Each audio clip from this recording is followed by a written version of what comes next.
Saudi আরবের মাটিতে প্রবাস বাংলা ক্রিকেট টুর্নামেন্ট 2025 প্রথম আসরে আমাদের সাথে আছেন হেলিকপ্টার বাবলু, বাংলাদেশের অন্যতম জনপ্রিয় একজন ট্যাপ টেনিস ক্রিকেটার। বাবলু ভাই, আপনাকে স্বাগতম সৌদি আরবের মাটিতে। প্রথমবারের মতো সৌদি আরবে এরকম একটা টুর্নামেন্ট, সবকিছু মিলায় আপনার আসলেন, প্রত্যাশা এবং সবকিছু মিলায় কেমন লাগতেছে সবকিছু যদি একবার বলতেন। আলহামদুলিল্লাহ, আসলে ভালো লাগতেছে। যে মেইন লক্ষ্যটা ছিল আসলে সৌদি আরবে আসার, উমরা এবং পবিত্র মক্কা মদিনা উভয় সফর করা। আলহামদুলিল্লাহ আমার সফরটা কমপ্লিট হয়েছে আল্লাহর রহমতে। আল্লাহ দরবার লাখ কোটি শুকরিয়া। প্রথমেই এই টুর্নামেন্টের পারপাসে আসলে সুযোগ হয়ে গিয়েছে আমাদের মক্কা মদিনা দেখার। তো থ্যাংক ইউ সো মাচ প্রবাস বাংলা যারা এই টুর্নামেন্টে আয়োজন করেছে। আর টুর্নামেন্টের জন্য ওয়েট করতেছি 18 তারিখে ওপেনিং, ইনশাল্লাহ ভালো কিছুর অপেক্ষায়। ডিফারেন্ট একটা কন্ডিশন, আসলে এইরকম ব্যতিক্রমধর্মী আয়োজন খুব কম দেখা যায়। সেক্ষেত্রে যে আয়োজনটা করেছে প্রবাস বাংলা, তাদেরকে মন থেকে ধন্যবাদ জানাই। হেলিকপ্টার বাবলু এই টুর্নামেন্টে কোন দলে খেলছে, সেই দলের বর্তমানে দলটা কেমন হয়েছে সবকিছু মিলায়? আপনি তো আইকন প্লেয়ার দলের, তো সবকিছু মিলায় ওই দল নিয়ে প্রত্যাশা কেমন? অবশ্যই শতভাগ প্রত্যাশা। আসলে আপনি ছোটো দল বলেন বা বড় দল বলেন, প্রত্যেকটা টিমই কিন্তু আসে একটা টুর্নামেন্টে ভালো কিছু উপহার দেওয়ার জন্য। তো আমরাও সেই চেষ্টাটুকু করব। মেইনলি আমাদের যে টিম মালিক ফয়সল ভাই অত্যন্ত ভালো মনের মানুষ, এবং আমাদের টিম ক্যাপ্টেন রয়েছেন আপনার শাহিদ ভাই, অত্যন্ত মিশুক মানুষ। আপনি বাসার সিলেটি মানুষ, সবাই সিলেটি ভাষায় কথা বলে, আমি নিজেও সিলেটি, খুবই ভালো লাগে। এই টিমে আসছি এবং এই টিমে ইনশাল্লাহ খেলবো। 19 তারিখে সম্ভবত আমাদের প্রথম খেলা, 18 তারিখে ওপেনিং।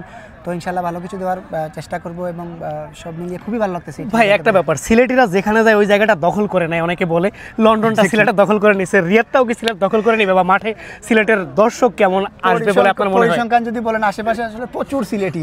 একটা এলাকায় আমি গেছিলাম, ওই জায়গায় শতভাগ সিলেটি। তার মানে কি আপনারা দখলদার?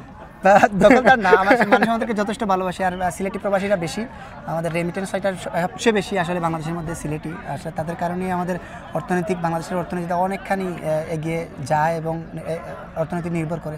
সো সিলেটিরা সবসময় আসলে ফেভারিট সব জায়গায়, এটা বলা যায়। বাবলু ভাই, বাংলাদেশের তো বিভিন্ন জায়গাতে আপনি খেলতে গেছেন, সবশেষ প্রবাসের মাটিতে আসলেন।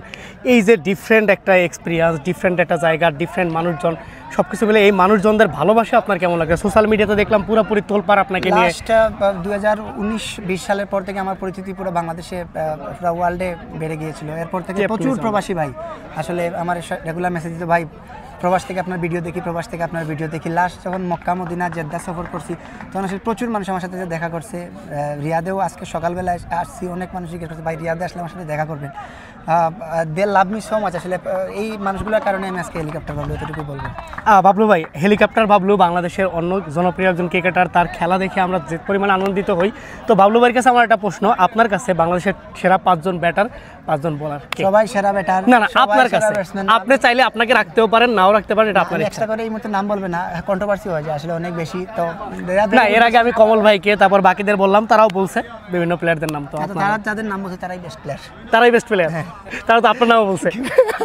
Thank you so much. তারা তো আপনার নামও বলছে। তার মানে কি আমাদের হেলিকপ্টার বাবলু ভাই বেস্ট প্লেয়ার। তো সবকিছু মিলে বাবলু ভাইয়ের জন্য শুভকামনা। এটা প্লিজ টুর্নামেন্ট ভালো থাকুক, টুর্নামেন্টের জন্য শুভকামনা রইল।